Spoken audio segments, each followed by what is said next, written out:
আজকে আমি একটা টপিক নিয়ে কথা বলতে চাই।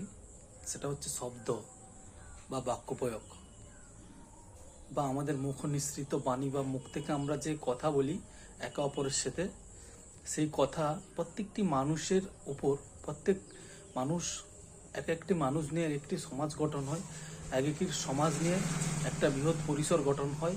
সমস্ত কিছু আপনারা সবাই জানেন। তো আজকে আমি যে টপিক নিয়ে কথা বলবো সেটি হচ্ছে বাক্য বা শব্দ প্রয়োগ। আমরা আমাদের কথা বলার ধরন বা আমরা কীভাবে কথা বলবো, ঠিক আছে, যেরকম বললে আমাদের সমাজ, আমাদের পরিবেশ, প্রত্যেকটা কর্মক্ষেত্র ভালো পথে, ভালো দিশা ও ঈশ্বর পথে পরিচালিত হবে। ঠিক আছে, একটা কথা আমরা যখন বলি, শুধু অপর দিকে যেই মানুষটা থাকে তা নয়, যাতে সমাজের প্রত্যেক স্তরে তার প্রভাব পড়ে, সমাজকে ভালো পথে পরিচালনা করা যায়, সেই উদ্দেশ্যে আমাদের বাক্য প্রয়োগ করা উচিত। কথা বা শব্দ অনেক রকমের হয়। অনেকে বাংলায় কথা বলে, অনেকে ঘরোয়ায় কথা বলে যে যেখানে থাকে, অনেকে হিন্দিতে কথা বলে, অনেকে ইংলিশে কথা বলে, যে যার মাতৃভাষায় সে তার কথা বলে। কিন্তু আমরা যেই শব্দ বা কথা বলি তা কীরকম হবে, যে অপর দিক কিংবা পরিবেশের উপর কী প্রভাব পড়বে। যেরকম একটা শব্দ একটি মানুষেরকে সবার কাছে প্রিয় করে দিতে পারে, আবার একটা শব্দ একটি মানুষকে সবার কাছে অপ্রিয় করে তুলতে পারে। তাই আমাদের কথা বলা জন্য শব্দ বা বাক্য, যেটা আমাদের মুখনিসৃত হয়, জিভ থেকে বেরোয়, তা অত্যন্ত ভালো ও সুন্দরভাবে বলা উচিত। প্রত্যেকটি মানুষের দুঃখ কষ্ট অবশ্যই আছে, সুখ দুঃখ কষ্ট, স্ট্রাগেল, ঘাত প্রতিঘাত আছে, অবশ্যই সবার আছে। তো বাইরের জগতের সঙ্গে যখন আমরা মিশবো, করব, সমাজের কাছে আমাদের মূল দায়িত্ব থাকে যে শব্দ বা কথা বলা এমনভাবে আমরা বলি যাতে মানুষের কাছে ভালো লাগে, সুন্দর লাগে, মানুষের ব্যবহার সেটা আমাদের থাকা উচিত। ঠিক আছে, আমরা কেউ ঈশ্বর নয় বা আমাদের ওই রকম, আমরা কেবলমাত্র ঈশ্বরের কাছে এক একটা মানুষ, যে ঈশ্বরের করুণার পাত্র। আমরা ওই জায়গায় কোনোদিন পৌঁছাতে পারবো না, কিন্তু আমরা যদি নিজেদেরকে সুন্দরভাবে গঠন করে শব্দ চয়ন খুব ভালোভাবে বাক্যলাপ এবং বাক্য প্রয়োগ করতে পারি, তাহলে সমাজের ভালো হবে, সবার মঙ্গল হবে। এই শব্দ তো ব্রহ্মদেব যখন পৃথিবী বা মনুষ্য সৃষ্টি করেছিল, মনুষ্য শুধু নয়, সমস্ত রকমের জন্তু জানোয়ার প্রাণী পশু পাখি বিভিন্ন রকমের জীবজগৎ তৈরি করেছিল। তার মধ্যে সবচেয়ে সর্বশ্রেষ্ঠ ছিল মনুষ্য। ভগবান বিষ্ণুর কাছে মনুষ্য অত্যন্ত প্রিয়। এই মনুষ্যর আচার ব্যবহার, সভ্যতা, কথা বলা সমস্ত কিছুই এক এক রকমের হয়।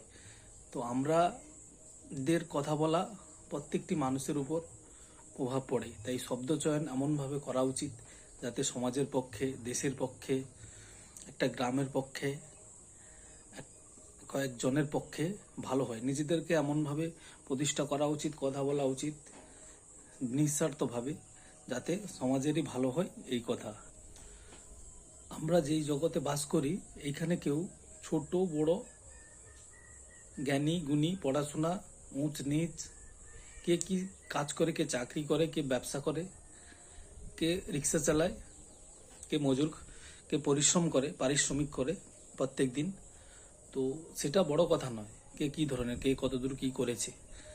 মানুষের কাছে আমরা যত সুন্দরভাবে কথা বলতে পারবো, মিশতে পারবো, মানুষের সাথে চলতে পারবো, সমাজকে ভালো পথে পরিচালিত করতে পারবো আমাদের শব্দের দ্বারা, আমাদের ব্যবহারের দ্বারা, আচারের দ্বারা, তাতেই ঈশ্বরের সন্তুষ্টি এবং তাতেই তাকে ঈশ্বরের পথ বলা হয়। এমন নয় যে কেউ সারা জীবন ধরে ধ্যান করলো, পূজা পাঠ করলো, সে ভালো, বা কেউ সন্ন্যাস নিয়েছে, মঠে আছে, চলে গেছে, সে উন্নত ধরনের মানুষ, সেরকম কিছু নয়।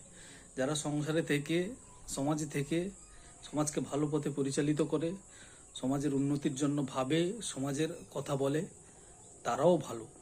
ঠিক আছে, কেউ সন্ন্যাস নিয়েছে বা ঈশ্বরকে স্মরণ করছে বা কেউ করছে, সেটা সেই যে কেবলমাত্র ঈশ্বরের পথে যাচ্ছে, ঈশ্বরকে পাওয়া বা সেটা বড় কথা নয়, সংসারে থেকেও ঈশ্বরকে পাওয়া যায়, ঈশ্বর লাভ করা যায়, ঈশ্বরের ধ্যান জ্ঞান, ঈশ্বরের পূজাপাঠ করা যায়।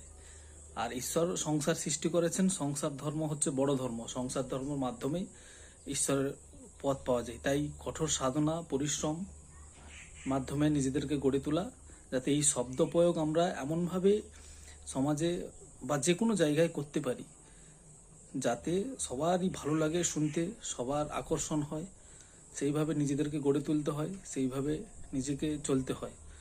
প্রত্যেকটি মানুষই ঈশ্বরের সৃষ্টি, প্রতিটি মানুষের মধ্যেই ঈশ্বরের বাস।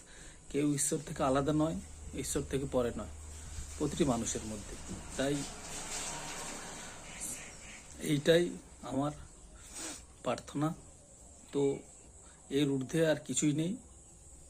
নিজেদের ব্যবহার, আচার, সভ্যতা মাধ্যমে নিজেদের কথা বলার ধরন এমনভাবে নিজেরা চলুন, বা আমরা সবাই চলি, যাতে সমাজের মঙ্গল হয়।